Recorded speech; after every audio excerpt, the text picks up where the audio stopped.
Equity, mate. I will say this about investing. Everything you do learn is cumulative. What I learned at 20 is useful.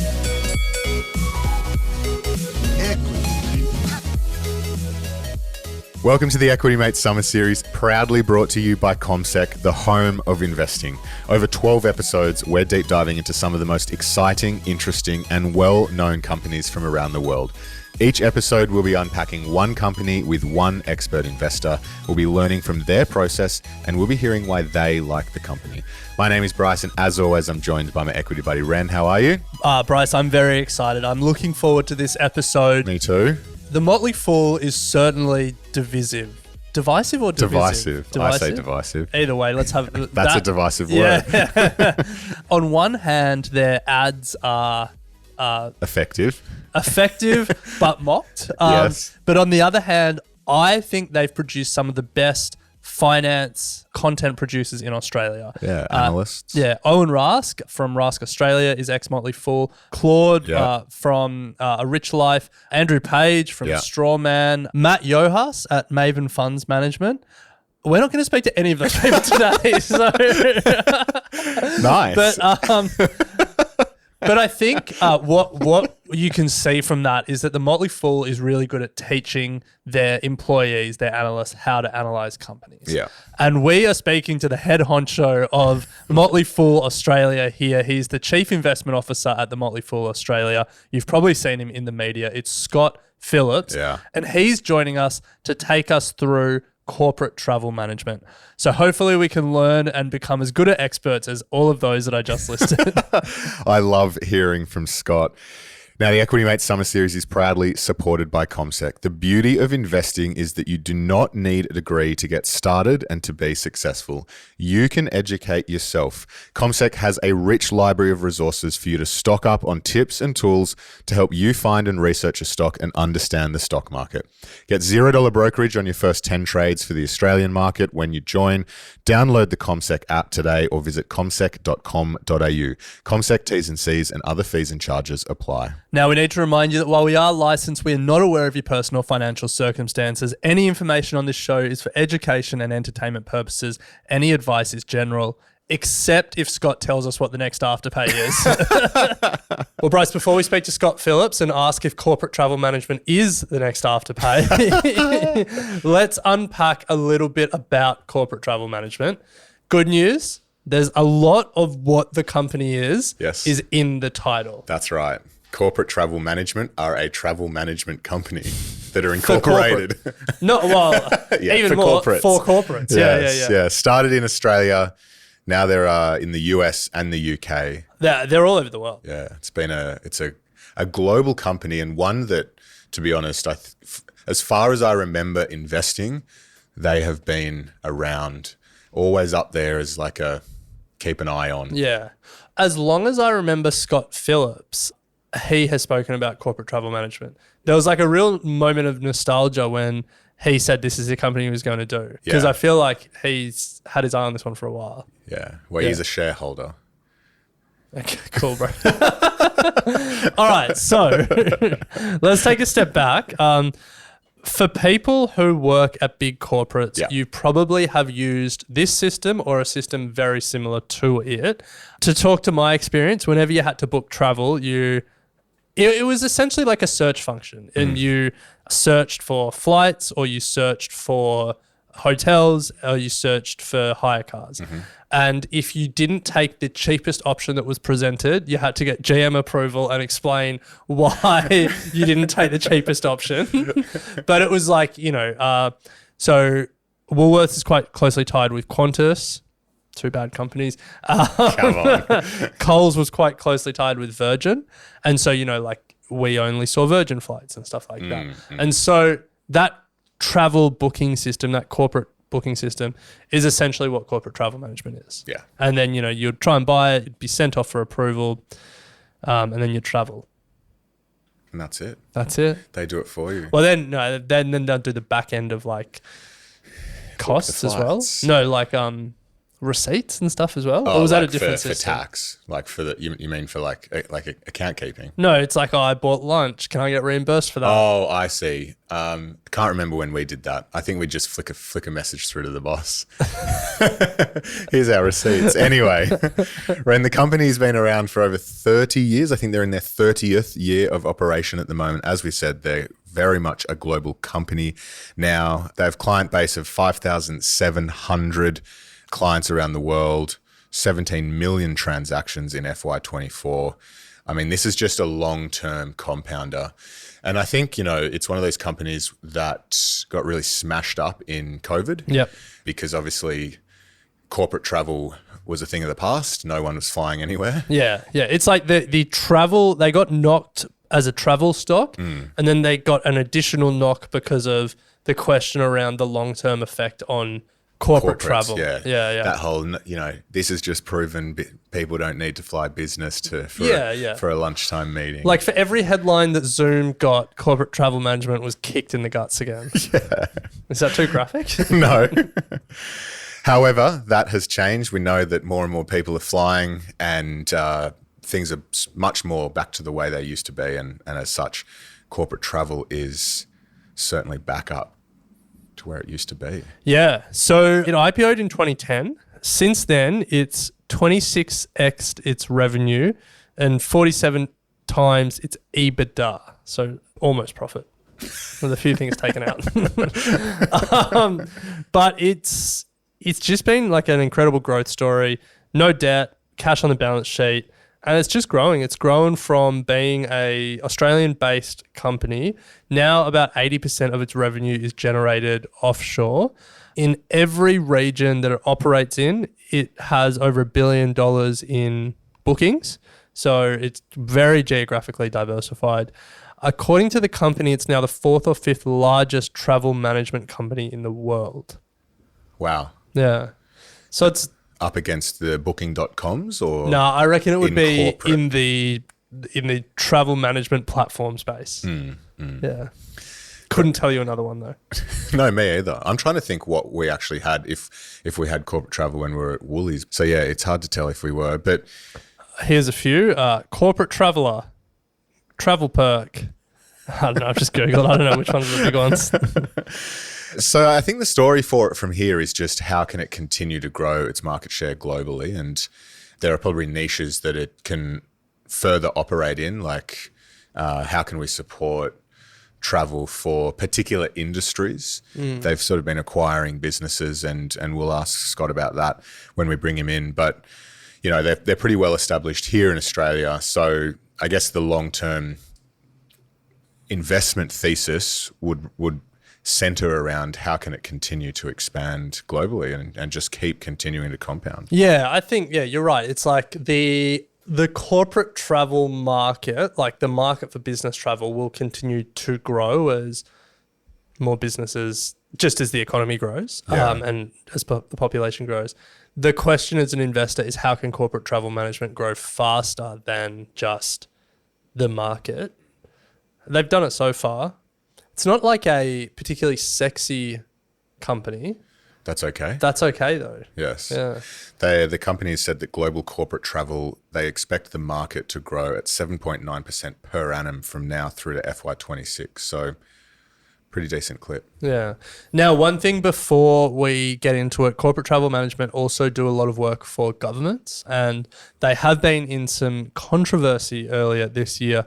The ethical super fund here in Australia, Future Super, actually divested its holdings of Corporate Travel Management due to their involvement in the Bibi Stockholm.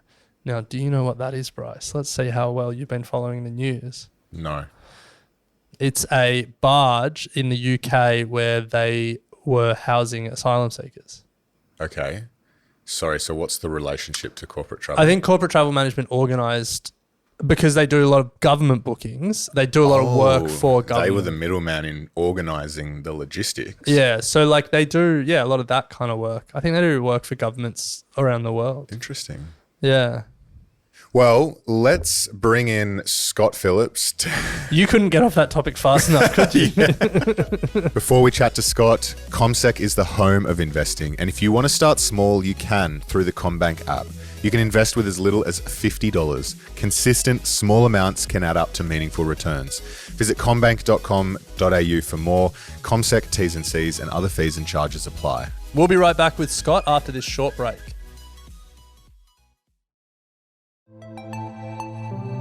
You're listening to the Equity Mates Summer Series. We're here with Scott Phillips. Scott, welcome to Equity Mates. Bryce, Alec, thank you for having me back. It's been a while, guys, but I love what you guys are doing on the podcast and very happy to be part of it. It has been a while. I would say COVID was the last time we had you on the show. You're at FinFest, which was fun. Yeah. Yes. COVID, I think. It was COVID because it was literally right in the middle of lockdowns, and I'm outside Sydney. You guys are in Sydney. I think part of it was kind of like trying to work out whether we could meet and where we could do it and all that kind of stuff. Yeah. Yes. Totally. Wow. Anyway, good to have you back. Now, we're here to talk corporate travel management. So, Scott, can you firstly just tell us what corporate travel management does? Yes. Australia is very good at naming companies pretty literally. And in this case, corporate travel management's done exactly. I'm a shareholder in Australian Ethical Investments, which funnily enough does that. Aussie Broadband does broadband for Australians. Corporate travel management, unsurprisingly. I don't love the kind of made up corporate names. Actually, where the vowels are missing and everyone insists in their own capitalization. So corporate travel management's kind of cool because that's what it does. It is literally a travel manager, largely online, but with a call center and kind of, relationship managers for corporates, for companies. Generally speaking, medium to large businesses. They do a little bit with smaller businesses, but to really benefit from corporate travel scale and from them to benefit from those customers, they tend to be the more medium, large businesses. And increasingly over the last probably 5 or 6 years, many more multinational and truly international businesses. They now have operations right around the world, every continent. They either have direct or indirect relationships with customers. So they kind of are now a globally based corporate travel manager, quite literally, who basically fund, if you're part of a big company and you want to book a trip, book a hotel, go somewhere, you use corporate travel management's software, or by the way, one of their competitors, to make that booking. It handles all things like approvals and travel policies, all that kind of stuff. Some of your corporate listeners are having flashbacks right now, or maybe cold sweats because this is going to be pretty ugly, right? Exactly. So that's what they do. They basically just provide the backbone, the kind of systems and processes to allow companies to facilitate their travel bookings. So conceptually not the most difficult to get your head around company. Not. And as you said, the name gives it away. But where the rubber hits the road is when we start to try and analyze it as a investment opportunity. So when you approach corporate travel management as an investor, what's the most important things you're looking at it? What metrics are the ones that you pay attention to? How do you analyze it? So this is a great question. There are some things that are generic about most investments I'm looking for anyway, and then there are some specifics about corporate travel. And so I'll talk about them in that context because I think regardless of what the company actually does, not that it doesn't matter, but the same sorts of metrics are what you're looking for, right? So you want a business that ideally is growing, unless you're a deep value investor trying to find 80-cent dollars. So you're looking for top and bottom line growth. You're looking for returns on, in theory, assets or equity, most preferably, allowing, of course, for the debt that a company may carry. So again, I'm not going to get deep into the metrics and return ratios, but you're looking for a business that has the ability to grow, that has decent returns on its capital in whatever form, and a business that's able to grow, maintain, and then grow profit margins. And I know that kind of sounds like a really generic answer, but I think it's important to not skip over that stuff that is not company specific because it really underpins what we're looking for. And I think a company that can deliver, I talk about growth, and I say companies that are more relevant to more people more often. And those three are kind of really important, right? So more relevant, you've got more things, more people. Obviously, you want to have a larger number of customers, and more often you want repeat purchase from your businesses. And if you can get those three together, you're in a pretty good place. So that's the revenue line. Ideally, then you want a business that can grow profit by scaling efficiently. And in a perfect world, you want profit growth that exceeds revenue growth because your costs grow at a slower rate than your top line. Now, in the last 18 months, that's been pretty difficult for a whole lot of companies because inflation is a real thing, and just keeping up with inflation has been a victory in some industries. For corporate travel, they've been able to do a bit better than that, but we'll get to COVID in a minute. Speaking of COVID, the business though, so growing profits faster than top line growth is important. And so that's kind of a really straight line view. And again, returns on assets or equity, I'm looking generally for more than 15% if I can find it, more than 20 preferably, because those are the very best businesses. And that really measures a company's ability to take shareholder capital and turn it into a cash flow for shareholders, right? So the higher, the better generally for that. So that's kind of the generic stuff I'm looking for. Balance sheet wise, and this is important for corporate travel too, particularly compared to some of its compatriots, a reasonably conservative balance sheet. The thing they call a lazy balance sheet in the good times that all of a sudden becomes salvation in the bad times. And corporate travel had that experience in 2020 and 2021. And a business that's able to kind of collect on its debts. Again, not surprisingly, you don't want accounts receivable be going through the roof, or a company that's growing by taking, shortcut kind of revenue growth without being able to collect the cash. So that's a kind of a bit dry and boring summary, but those are, I think, the most important parts of investing. If you don't get that, the other kind of company specific metrics are interesting and worthwhile and help you understand the business, but don't always get you the basics that really matter. So I'll turn to corporate travel specifically here, and they're doing a few things. So it's a slightly different business. I'll start from the very, very top. Travel businesses measure what they call total transaction value. Now, if you're a travel manager like a Flight Centre, for example, or Webjet or corporate travel, something else, you take a whole lot of money from your customers. Most of that, though, goes straight through to the accommodation or flight providers, transport providers. And so you might say, I take $100 worth of transaction value, but that's kind of effectively the ticket price of flying from, well, nowhere for $100 these days, but let's pretend. Sydney to Melbourne, for example, is $100. So that's the total transaction value. Corporate travel books that value of cash transferring through the business. It only keeps a tiny fraction of that. But the total transaction value tells you how much the customers are spending with corporate travel management over time. So that's an important starting point. Why I raise that is because when you get to revenue, the revenue is the tiny proportion of that TTV, or total transaction value, the company gets to keep. And that margin, that percentage, is actually a really important thing to track. Over time, the company's suppliers, airlines, hotels, will try desperately to pay it less money for making that transaction. So you want to understand what proportion of that value they're getting to keep. And again, different types of business. Domestic travel versus international travel, events versus hotels. These things all have different margins, different revenue margins from that TTV. So that's a really, really important metric. The next thing I look at is both the international size and international growth. So for corporate travel, because it's not a cheap stock by traditional metrics, and we might get to that in a minute, but it's relying on growth. We are paying a decent premium for a business that we think can grow for a long time. By the way, I should have said this up front, I own shares. So let me put that on the record very, very, very clearly so everyone knows exactly where my incentives are here. I think it's a great company, by the way. That's why I'm talking about it. But everyone needs to know that, I've got skin in the game here, so I'm not unbiased. The company's growth, you need to get growth. And it's only going to come largely internationally, not only, but if you think about a business that's already pretty mature in Australia, it's now more than 20 years old. It's done a really, really good job of taking market share in Australia. But a lot of the growth now comes from overseas. So you want to look regionally at where is the growth coming from and how big are those individual regions relative not only to Australia, because that needs to be more relevant over time, but compared to the size of those individual markets. Now we know that the US population, for example, is 15 times the size of Australia. So on a like-for-like market share, you get a sense of how big that could be. The UK, 3 times the size of Australia. Europe, a billion or so people there. So you start to think about the size of the prize in that context. So understanding international growth, the US is already bigger than Australia and New Zealand. Europe is probably only a year or two away from that.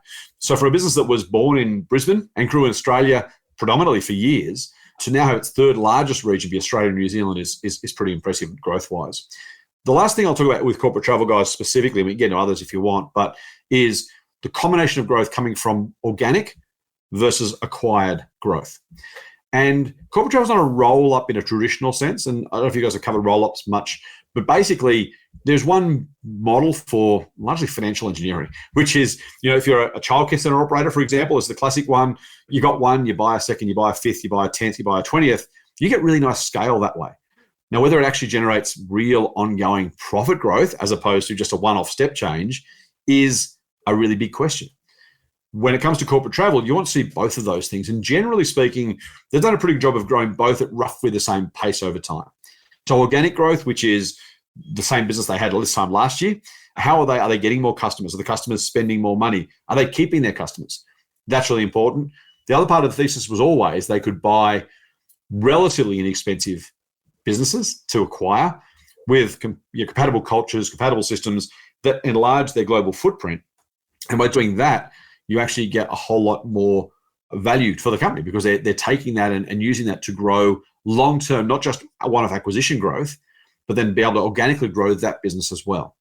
So if I've done a good enough job explaining that, the combination of acquired growth and organic growth, really important to understand because that is going to generate returns for the long term, but it also tells you how that growth's been done. Acquired growth is never as good as organic growth, generally speaking, because you can buy any business, right? If you pay up enough, you can buy it. Now, Corporate Travel's done a pretty good job, I think, but you and I could go out tomorrow, buy 9 newspapers and say, look how big our publishing business is. Look how much we've grown it. So, no, you guys just borrowed a lot of money and bought Fairfax. That's not the way it works, right? Versus saying, actually, for the products we've already got, our listener numbers have gone up by X% over a year. That's genuine organic growth. And so neither is bad, neither is necessarily good, but both together in a reasonable combination is what you want to think about and look for and make sure those acquisitions, maybe this is the last one, the acquisitions are priced well. If they're going to make the acquisitions, they're not overpaying for it. Speaking of childcare centres, we saw G8 Education, one of the kind of followers of ABC Learning, which we don't want to talk about too much anymore. And G8 kind of had to pay more and more and more for larger centres as it wanted to get bigger. And so the economics actually got worse rather than better over time, even as they grew scale. So understanding not only where the growth's coming from and how much you're paying for that growth is really, really important. So a lot of, I guess, elements in there, Scott, that build the investment thesis and the bull case, and they've done a pretty good job at establishing themselves here in Australia. And it feels like the thesis now revolves around them expanding internationally into some of the larger markets. What is their competitive advantage when going into the US and UK, where you're obviously going to be facing a lot stronger competition than here in Australia? That is a fantastic question. So a couple of things going on there. The first is they pride themselves on the culture that they've built. They tend to win awards all over the place for employee culture, not just relationships with their customers. They also, though, tend to win customer awards, and their retention is really high. So if you roll that together, one of the parts of the secret sauce for corporate travel is the ability to attract and retain good people and to attract and retain customers, keep people on the books, right? The cost of acquisition is one thing, but if you can keep those customers around for years, which they tend to do, you make a lot of money. The acquisitions they've done have largely been to give them a footprint in certain geographies or certain industries. Quite a few years ago now, they bought a travel agent that specialized in government in the US, based in, I think it was Washington or Virginia or Maryland, somewhere like that. And so they said, well, we don't have a thing there. Let's do that thing. But then let's take the corporate travel management culture. And then the second one is the systems that they have. So they run proprietary booking systems. I spoke to the CEO, Jamie Ferris, about 2 or 3 months ago. He said they've reskinned the entire system every 5 years or so. They literally rebuild it each 5 years to make sure they stay at the forefront of technology. And so if you kind of combine the culture they've got, which goes both internally and then is kind of, customer facing, and the systems they've got, that's tended to be their success in the past. Now, the company also claims, and we can't really verify this externally, but the company says they only make acquisitions where the cultures fit. Ferris has said before that he's knocked back acquisitions which might have made financial sense but didn't have a cultural fit that made corporate travel management feel like they could buy this thing and use it to expand, this land and expand kind of, or acquire and expand, if you like, really use it successfully. And so that's probably, those areas are where the real advantage is, but it's largely culture and systems. End of the day, travel booking systems are a dime a dozen. Again, the three of us could sit down for a week and come up with something using some off-the-shelf open source things. Now, maybe it would be very good because I'm not a great programmer, but you get the idea. So what makes them different? They have great relationships with customers. They keep customers for ages. Here's the thing. You actually pay corporate travel to use their system. Now, if you can convince someone to pay to use you rather than jump on Webjet yourself and to do it yourself or get your staff to do it themselves, there's got to be real value there. And most of their customers actually pay corporate travel and still save money. So it's a kind of a really, really nice, this is not necessarily unique to them, but if you think about that idea of, I'm going to pay you and be better off after I've paid you, that's a pretty sticky business, right? Because it sort of says you can save the fee, but you're going to cost yourself more in time, effort, energy, bookings outside policy, reporting, all that kind of stuff. you kind of become not quite as sticky as enterprise software or anything, but it's a pretty sticky offering that businesses say, well, it costs us a bit of money, but you are saving more than that. Why wouldn't we stay with corporate travel? And that seems to have been the case for most of their customers for most of their life. Yeah, I was looking at their FY23 numbers, and I think their client retention rate was 97%. And so if you can win new business and keep 97% of your existing business, that's pretty powerful. Yeah.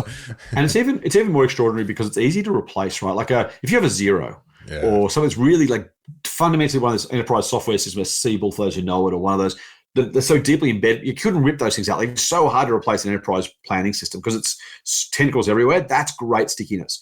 Corporate travel software isn't really as sticky as those. It doesn't deserve in and of itself to have a 97% retention rate because it's too hard to get rid of. You could pretty much change to a flight center model or an Amex model, American Express do travel management, something like that reasonably easily with not as much pain as you'd imagine.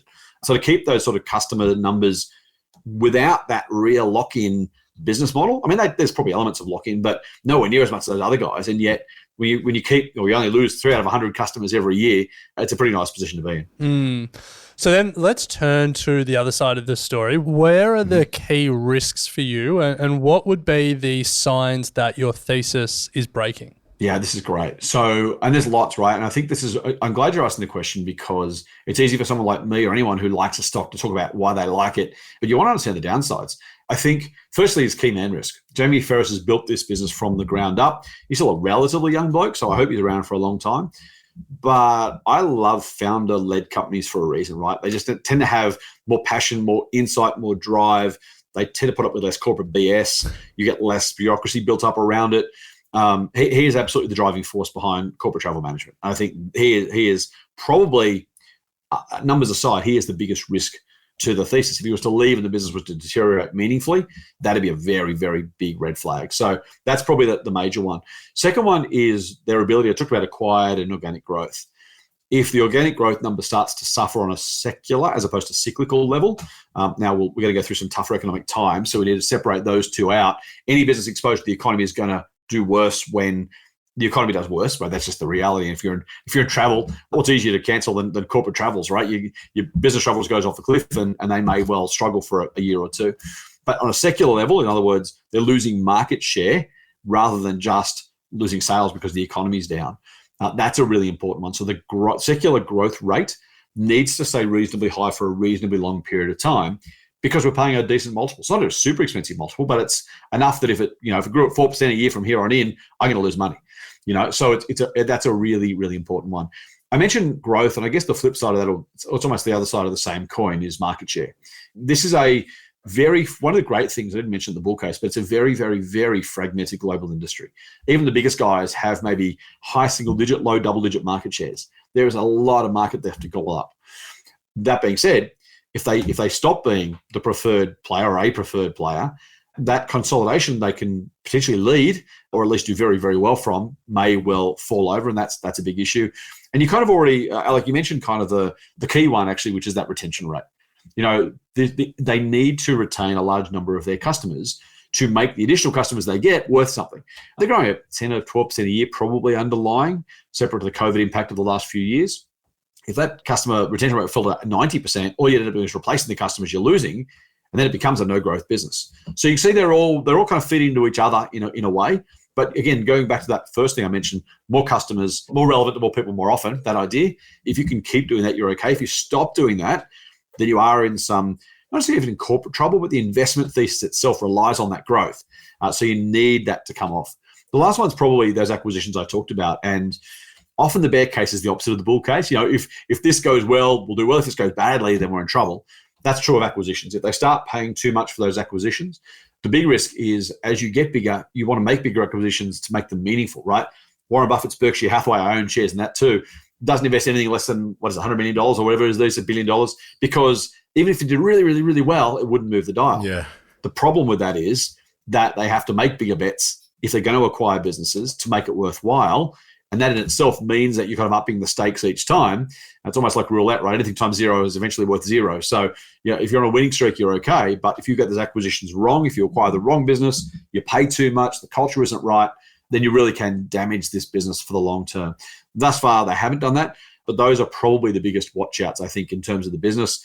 There is probably a larger secular one, which is less easy to see, but something to be really aware of, which is any change in corporate behavior.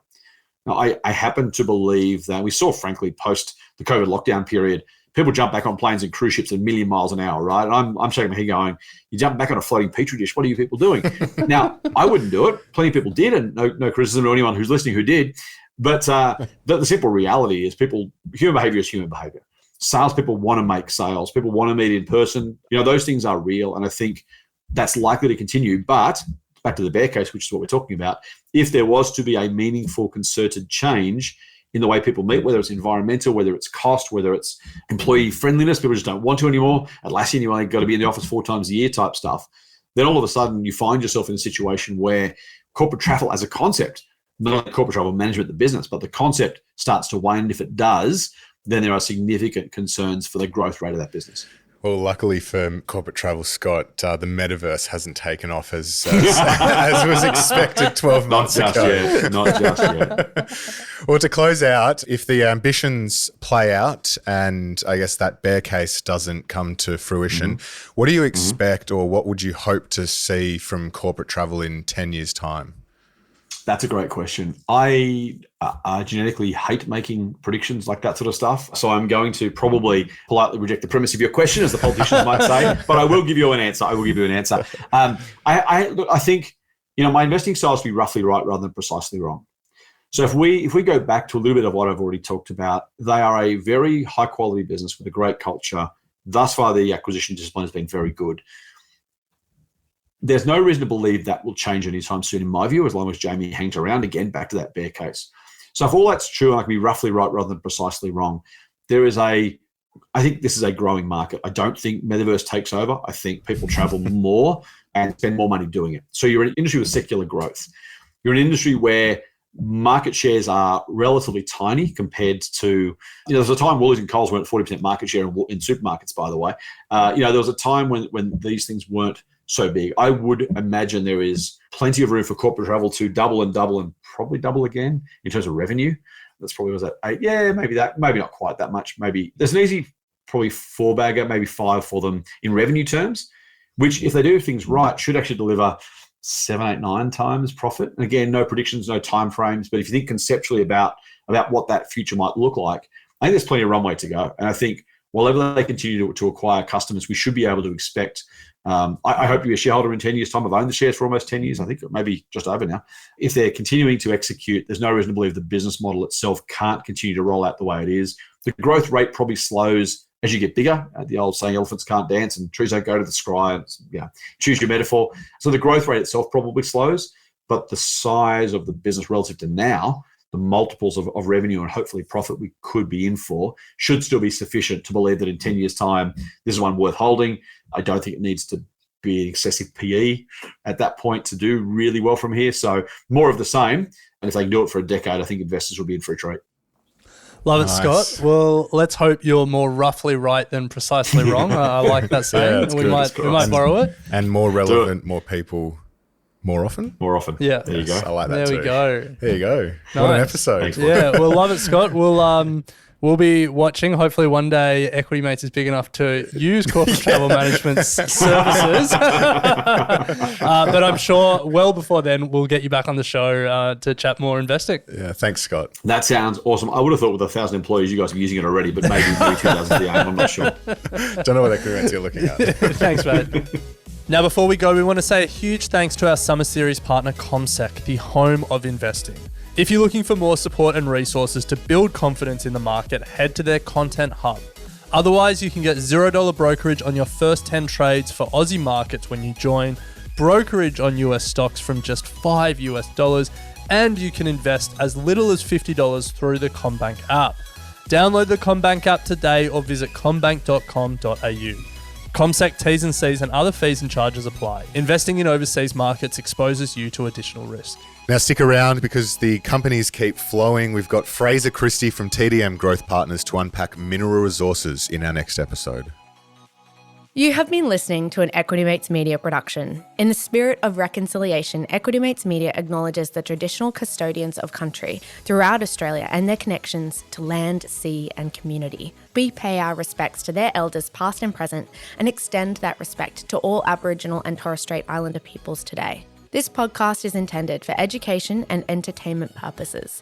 Any advice is general advice only and has not taken into account your personal financial circumstances, needs, or objectives. Before acting on general advice, you should consider if it is relevant to your needs and read the relevant product disclosure statement. And if you're unsure, please speak to a financial professional. The hosts of this podcast and their guests may have positions in the companies mentioned. Equity Mates Media operates under an Australian Financial Services Licence 540697.